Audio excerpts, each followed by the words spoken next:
you. Next, we have Lisa Schultheis.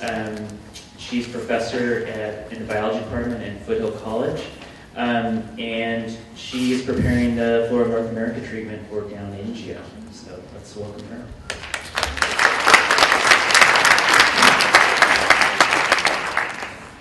Is this on? Okay. Very good. Let's give this a shot too. All right, well, first I wanted to say thank you very much for having me here, and to Jay for inviting me. I've been teaching, like Teresa, I've been teaching at a community college now for the last 15 years at Foothill College, south of San Francisco, and I absolutely love it. It's a really wonderful job for me, and I spend my time working with students who really want to go to medical school. So I really feel satisfied when I can convert some of them to botany or ecology or evolution, but that's where I am at Foothill College. My position isn't one that has a research component, so the work I'm going to be showing you is work that I actually did quite a long time ago, but does fit nicely into this session about cryptic species. And I think those tips that Professor Schultheis provided are really, really valuable, and I think that it would have been good to have more of those in mind years ago at the time that I was working on this. So that's a good thing for up-and-coming young botanists to be thinking about too. All right, so given this audience, I think you guys are probably familiar with the genus Downingia. It is an iconic plant in our vernal ecosystems. It does have its center of diversity here in California, but does extend into the other western states as well. Right now there are 15 species that are currently recognized, and I'm going to focus mainly on 3 that are cryptic. And I did look at the morphology. So let's take a look at this.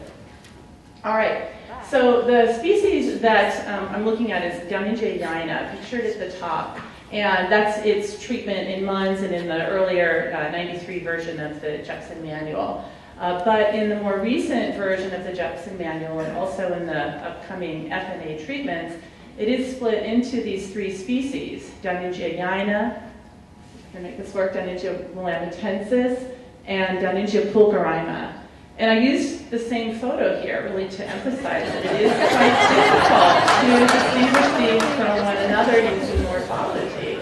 So if you were wondering, is that the same photo? Yes, it actually is. So one of the things I would like to try to do is to give you some of the evidence in this case for why we would recognize these species that are so difficult to distinguish with the morphological criterion, especially given that that's such a commonly used criterion for species, is that we would expect to be able to distinguish them from one another with some feature or set of features.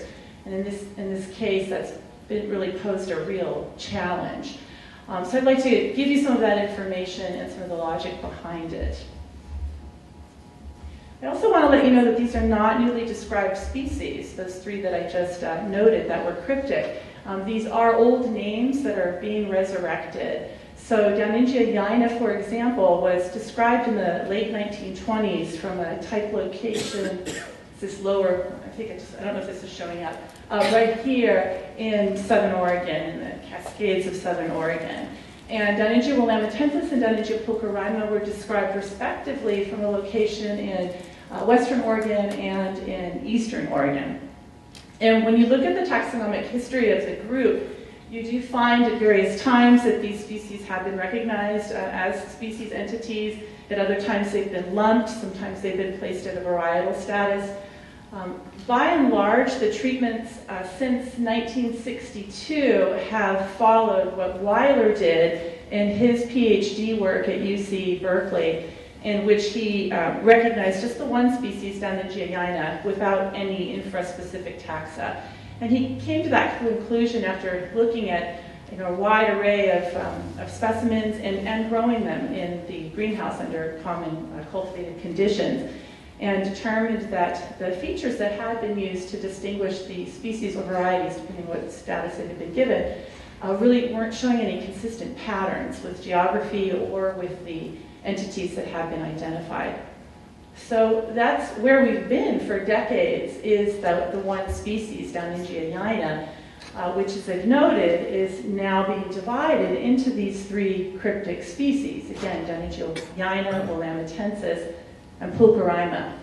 And there are some real compelling reasons for doing this. It does include molecular data, including cytological data. We also have some good information about interfertility patterns. And all of these do correspond very well with geography, giving us some good phylogeographic patterns. So looking at some of this data, the molecular data, for example, is, in this case, taken from sequence data from a nuclear gene and from a chloroplast gene. And this phylogeny is focusing on the Downingia complex. And when I say the Yana complex, I'm referring to those three cryptic species. And what we find, whether we're looking at the nuclear gene or the chloroplast gene or the two together, is a pattern that does continue to emerge, which is that the populations of the Downingia complex are not falling into a monophyletic group together. So I've color-coded here where they're falling in yellow and blue and purple to show where these three lineages are emerging. When I found this at the time I was doing this, which was quite a long time ago now, I was really surprised, and I thought I better double check this, I better redo the sequence, I better get more samples and really make sure that this is the pattern that I'm seeing. And it was reinforced across those two different genes. I do want to mention too that I'm not actively involved in the molecular data collection anymore. I've sent all of my Downingia DNA samples to a lab run by somebody named Eric Knox, who is heavily involved in lobelioid systematics and lobelioid molecular evolution. And he's doing full genome sequencing of the nuclear and mitochondrial and chloroplast genomes. And at least with the samples he's included so far, our pattern is still holding. Now, the other thing that I want to show you is that nested within our Downingia complex with these cryptic species are two morphologically distinct species. So up at the top, we have Downingia bacigaloopii, so that some of our Yana complex populations are more closely related to bacigaloopii than they are to these other members of the Yana complex. And over here, we have some of our populations of the Downingia complex that are more closely related to Downingia elegans, which is also morphologically distinct. So let me show you pictures of those morphologically distinct species since they are nested within the group. So on the left, we have the typical form for the Downingia complex, which is also the typical floral form for the genus as a whole, and likely the ancestral, or close to the ancestral floral form. And it's one in which you can see a wide divergence in those lower corolla lobes on your floral form. But then what we find is that 3 times independently within the genus Downingia, we see the evolution of a different floral form found in Downingia bacigaloopii and Downingia elegans, which is pictured here, and in another member of the genus, Downingia insignis, in which you have a lower corolla lobe with more parallel lobes and upper and lower lips that are more equal in size. And in a profile view, you can see the distinctiveness as well. So again, the typical floral form for the genus is what we see in the Downingia complex. We have a really reflexed lower lip on our corolla. And we don't have that in bacigaloopii and elegans. And here we can see this real striking feature of this exerted staminal column with a sharp bend between the anther and the filaments. So we have these two morphologically distinct species, bacigaloopii and elegans, nested within this cryptic complex. Now, in addition to the molecular data, we have cytological data that is showing us the same pattern and corresponding very well with our molecular clades. So up at the top, we have Downingia bacigaloopii and populations of the Yana complex that all have chromosome counts of n equals 12. The blue highlighted clade here are all characterized by chromosome counts of n equals 10. And down here in this grouping with Downingia elegans and other populations of the Yana complex, we again have chromosome counts of n equals 10. And in the more northern reaches of the Downingia Yana complex, populations of 8 and 6. But overall, our cytology is actually corresponding really well with our molecular clades. And so these are suggesting that we do have these multiple lineages within the Downingia complex. And that is another criterion in addition to morphology that is often used in defining species, is to try to identify these evolutionary groups or evolutionary lineages that are independent from one another. Now, on top of this, we also have some very interesting information about reproductive patterns.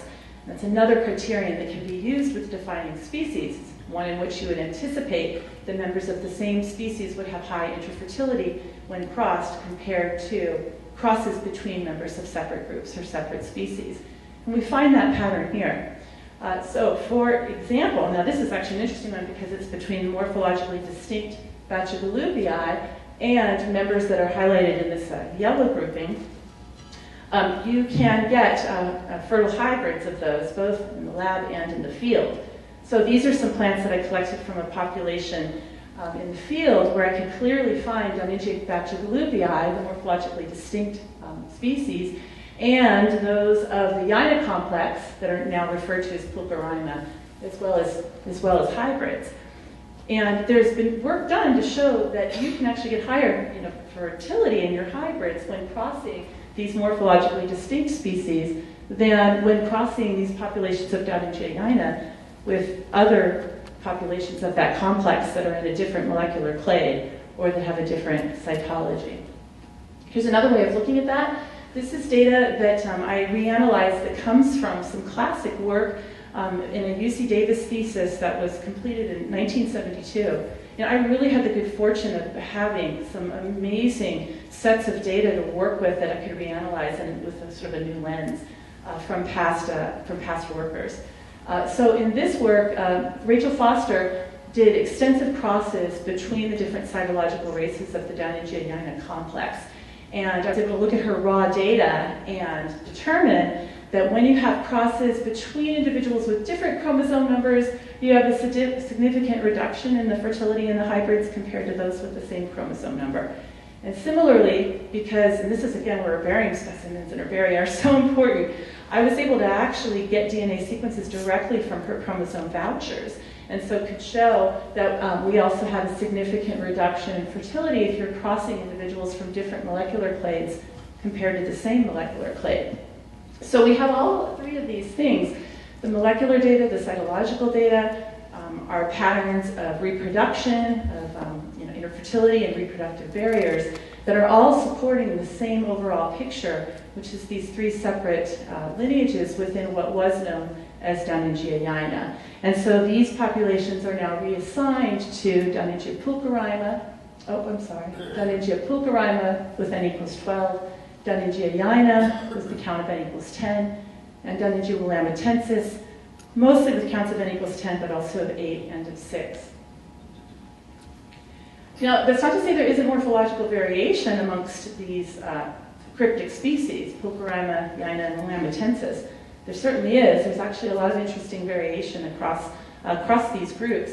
And I put this picture in partly to have a good excuse to show some really beautiful photos of Downingia. But the problem is that the morphological variation we see is not corresponding with geography or with the lineages we've been able to identify.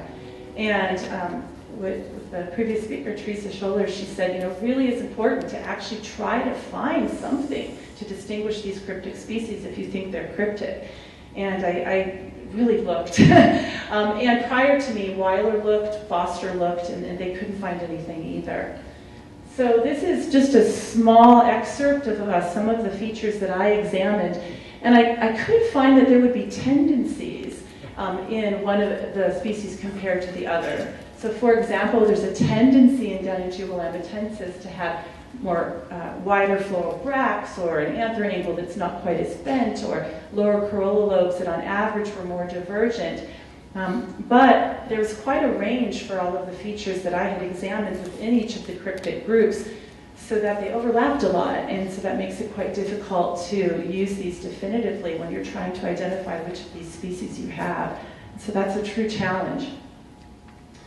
So one thing, though, that we can work with in this case is that all of these patterns, the molecular, cytological, and interfertility patterns, all do have a very good correspondence with geography. So what you can do, at least for this group, is if you're able to identify that you have something that is part of this Downingia complex, you can reasonably use geography to place it into one of these 3 cryptic species. Now this is a really rough kind of color-coded illustration of that, where I used the same color coding as in the phylogenies. It's not meant to indicate exactly the limits of the ranges. It was really more to show a visual with the color coding. So the way that these are distributed is such that the cascade ranges are forming a rough barrier between our species distributions. So those populations that are now assigned to Downingia willamitensis are all falling to the west of the Cascades, and that's indicated in purple, and down into the northern coast ranges in California. And it's the one that's closely related to Downingia elegans, which also is in that distribution, although Downingia elegans extends eastward. Those populations that are assigned to Pulcherima all fall east of the Cascades, as does its close relative Downingia bachelopii, but with this westward extension into the Klamath and Siskiyou area. And then the group retaining the name Downingia is highly localized. It's indicated with this little blue spot right here. It's highly localized in high elevation locations in the Southern Cascades of Oregon. So at least you can use geography to help you with assigning your Downingia floral form to one of those 3 cryptic species. There are some spots where I would really like to get some more cytological or molecular data to combine with this to verify that, but this is a good kind of working distribution. Now, following up on that, I'll wrap it up quickly. My next step is really to try to update the identifications that are in our publicly available databases so that when you're looking at these distribution maps based on our various specimens, you really have a little bit more accurate information to deal with. And I've gotten really far on that with the annotations that would impact the California Consortium of Herbaria, because I've done a lot of annotations over the years at UC Berkeley and Jepson and Cal Academy, and many years ago at Chico Herbarium as well. But I do still have quite a bit of work to do with the Consortium of the Pacific Northwest Herbaria in terms of contacting those herbaria and giving them my updated identifications. And this is a screenshot if you were to search for Downingia yaina in the Pacific Northwest Herbaria, because most of those specimens have not yet been corrected in the database. So that's something that I'm slowly working on. And as the previous speaker mentioned, it's all volunteer time here and there when I can find some spare time to put that work into place. So I guess we can have questions, or I had a last little thing I was going to say. Maybe I'll just mention this last thing and then we can see if we have questions. So you might be scratching your head and thinking, why do this, right? Why have these cryptic species? Why not just have maintained 3 varieties within the one species, Downingia yaina? I mean, it still has the problematic aspect of not having good morphology to distinguish amongst the varieties, but at least you can get it to species. And the reason that I argue for not doing that is that when you do that, it is implying that your populations of this group, Downingia yaina, are all more closely related to each other than they are to other members of the genus. And in this case, we have those several lines of evidence that show us that's not the case, that we do have the morphologically distinct Bachelopii and elegans nested within this group. So if we retain Downingia yaina with 3 varieties, it would really give us a false impression of what we understand to be the relationships and evolutionary history of this group. So it does pose that challenge with the crypticness of the morphology, but in resurrecting these old species names does better reflect our understanding of the evolution of the group. So I thank you very much for listening. And I did this work a long time ago, although I'm continuing to update distributions and do the annotations in the herbarium. And so I've listed a variety of people here who've helped me more recently as well as far in the past. So thank you.